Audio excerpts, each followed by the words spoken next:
আমার মুখের কথা কাইলা দিতে চায়, ওরা আমার মুখের কথা কাইলা দিতে চায়। ওরা কথায় কথায় শিকল পরায় আমার হাতে পায়, ওরা কথায় কথায় শিকল পরায় আমার হাতে পায়। ওরা আমার মুখের কথা কাইলা দিতে চায়, ওরা আমার মুখের কথা কাইলা দিতে চায়। কই তো জাহাজ আমার দাদায় কইছে তাহাজ। রাজশাহীতে আমি লোকনাথ স্কুলের ছাত্র ছিলাম। 1952 সালের নবম শ্রেণীর ছাত্র হয়ে ভাষা আন্দোলনের আমি যোগদান করি। তখনকার সময়ে ভাষা আন্দোলনের মূল নেতৃত্বে ছিলেন অ্যাডভোকেট গোলাম আরিফ টিপু আর মেডিকেল স্কুলের ছাত্র SM ডাক্তার গাফফার প্রয়াত।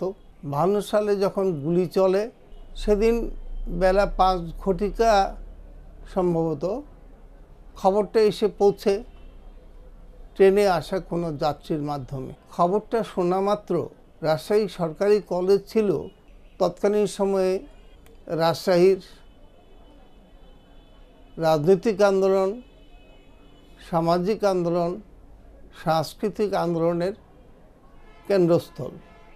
ঢাকার ভাষা আন্দোলনের পাশাপাশি রাজশাহীতেও সেই সময় একটা তীব্রতর আন্দোলন গড়ে উঠেছিল বাংলাকে তৎকালীন পাকিস্তানের অন্যতম রাষ্ট্রভাষা করার দাবি। এই দাবিকে আদায় করে নেওয়ার জন্য আমাদের ভুবনমোহন পার্কে আমরা অনেক মিটিং করি, অনেক র্যালি করি রাজশাহী শহরে। সেই র্যালিটি এত বড় ছিল যে ইতোপূর্বে আর কখনো এত বড় র্যালি রাজশাহীতে দেখা যায়নি। র্যালিতে মেয়েদের অংশগ্রহণ, সেটি মনে হয় যে প্রথম রাজশাহীতে মহিলারা ঘর ছেড়ে বাইরে বেরিয়ে এসেছিলেন মায়ের ভাষা বাংলা ভাষাকে রাষ্ট্রভাষা করার দাবিতে। এবং মিটিংয়ে সম্ভবত মহসিনা বেগম তার বক্তব্যে বলেছিলেন, আমরা মায়েরা ঘরে বসে থাকতে পারি না, ঘরে যখন আগুন লেগে যায় তখন বাইরে আসতেই হয়। এবং আজকে আমাদের ঘর এই পাকিস্তানে আগুন লেগেছে, সুতরাং আমাদেরকে বেরিয়ে আসতে হয়েছে। কেননা আমরা আমাদের মনের ভাব প্রকাশ করি, আমরা একটা বাঙালি জাতি, তার সংস্কৃতির প্রকাশ করি, আমরা আমাদের চিন্তার চেতনার প্রকাশ ঘটাই। সেই ভাষাকে যদি এই রাষ্ট্রে সঠিক মূল্যায়িত না করা হয় তাহলে আমরা জাতি হিসাবে দুর্বল হয়ে যাব, টিকে থাকতে পারবো না। আরেকটি কথা উল্লেখ করতে হয়, সেই ভুবনমোহন পার্কে রাষ্ট্রভাষার দাবিতে একটি মিটিং হয়েছিল। সেই মিটিংয়ে জাহানারা বেগম তিনি একটি সঙ্গীত পরিবেশন করেছিলেন, মুক্তির মন্দির সোপানতলে কত বীর দিল বলিদান লেখা আছে অশ্রু জলে। এই গানটি যখন তিনি গেয়েছিলেন তখন ভুবনমোহন পার্কের ভেতর এবং চারদিকের দর্শকের ভরা ছিল এবং সেই সময়ে পিন পতন শব্দটিও শোনা যেত। মেডিকেল কলেজের তৎকালীন সময়কার ছাত্র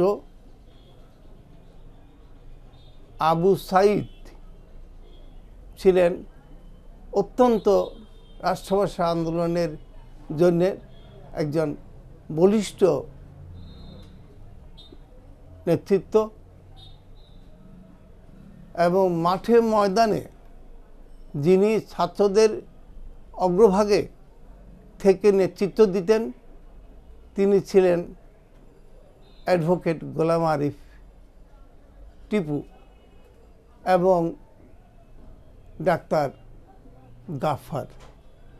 তিনি অত্যন্ত রসিক ব্যক্তি ছিলেন এবং সকল সময় রাষ্ট্রভাষার আন্দোলনের সংগ্রামী ছাত্রদেরকে তিনি তার কথা এবং কর্মে উদ্দীপ্ত রাখতে পারতেন।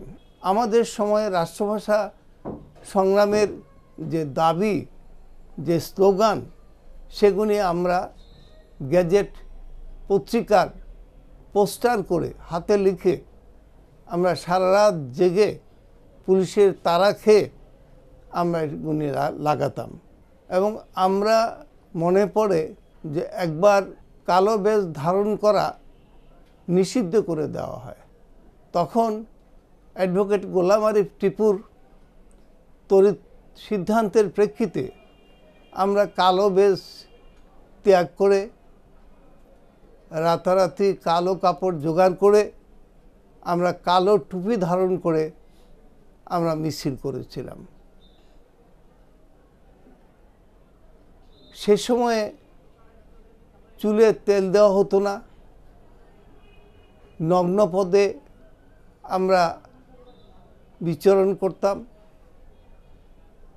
এবং রাষ্ট্রভাষা